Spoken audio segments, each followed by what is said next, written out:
دعایی که پیامبر خدا صلی الله علیه و سلم همیشه زیاد خوانده. کوشش بکنید این دعا رو یاد بگیرید و بخوانید. حداقل 5 وقت نماز که در شبانه روز میخوانید، این دعا رو بعد از نمازتان دعا بکنید. امیدوارم ان شاء الله قبول میشه و الله تبارک و تعالی همه مشکلات رو حل میکنه.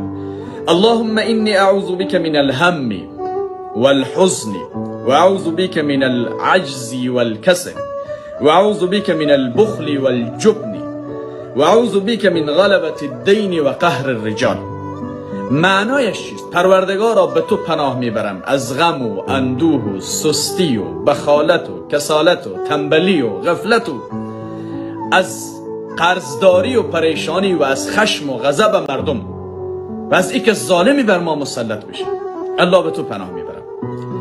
این دعا را بخوانید، ان شاء الله حتما در زندگی راهی برای بیرون رفت از مشکلات پیدا خواهد شد.